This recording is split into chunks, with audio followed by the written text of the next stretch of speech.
सारे के सारे 10% आबादी में से आते हैं। सारा बैंक का धन उनको जाता है,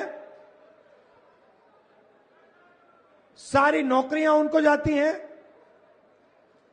ब्यूरोक्रेसी में उनको जगह मिलती है। आप जुडिशरी देखिए, वहां भी उनको सब मिलता है।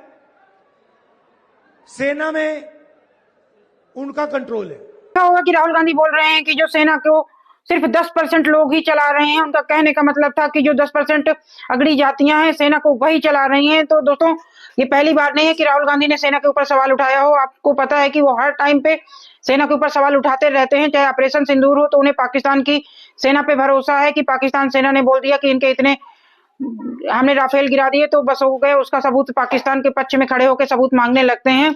और आपको पता है कि ये जो भारत की कंपनियां हैं उनके बारे में बोल रहे हैं कि जो ये 500 कंपनियां होंगी ये भी सिर्फ अगड़ी जातियों की होंगी। जो भारत के मीडिया चैनल है वो भी सिर्फ वही लोग चला रहे हैं।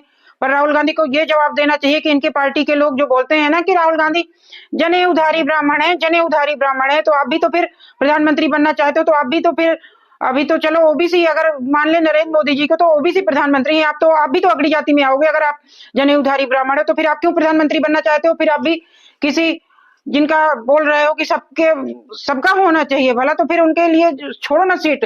कभी आपके नाना प्रधानमंत्री रहे, आपकी नानी प्रधानमंत्री रहे, पर नाना प्रधानमंत्री रहे, नानी प्रधानमंत्री, आपके पिताजी प्रधानमंत्री और आपकी माताजी तो सुपर पीएम थी। और आप अभी कब से आप कांग्रेस को चला रहे हो और आप बोल रहे हो। आपको मैं बता दूं कि राहुल गांधी पहले भी बोल चुके हैं कि वो जब आएंगे तो 50% आरक्षण की सीमा तोड़ देंगे और जो डिस्ट्रीब्यूशन है, आर्थिक डिस्ट्रीब्यूशन, वो फिर से करवाएंगे। और फिर बोलते हैं कि हमें लोकतंत्र पे विश्वास है। भाई ये क्या लोकतंत्र पे विश्वास है कि मतलब जिसने अपने खून पसीने से कमा के रखा होगा तो तुम क्या उसका डिस्ट्रीब्यूशन करोगे? और फिर बोलते हैं कि भाई अपने यहाँ से तुम्हारे घर में इतना मतलब कि कितनी प्रॉपर्टी होगी तो पहले उसका डिस्ट्रीब्यूशन करो, फिर आम जनता का करने के लिए। मतलब आप जितने भी नेता मंत्री हैं, चाहे लालू यादव के बेटे हों, चाहे मुलायम सिंह के बेटे हों, चाहे राजीव गांधी के बेटे, तुम्हें अपनी प्रॉपर्टी में कुछ नहीं बांटना है। बस जनता के लिए जो गरीब जनता आप लोगों को दिख रही है थोड़ी बहुत, तो उनमें भिड़ाते रहो, उनमें बंटवारा करवाने के लिए सोचते रहो। अब पहले अपने यहाँ से शुरू करिए ना भाई। आप लोगों की कौन सी इतनी बड़ी फैक्ट्रियां थी? चाहे लालू यादव की, मैं कल एक वीडियो बना रही थी तो मैं देख रही थी कि राबड़ी देवी के साथ एक छोटे से बच्चे को लेकर, और कितनी कैसी फोटो थी और कैसी जगह से शुरुआत करके कौन सी कंपनी खोलते हैं कि इतने बड़े आदमी ये नेता मंत्री बन जाते हैं। और फिर आके आप लोग बढ़िया जनता को भिड़ाने के लिए ज्ञान बांटते रहते हो कि हम आएंगे डिस्ट्रीब्यूशन कर देंगे।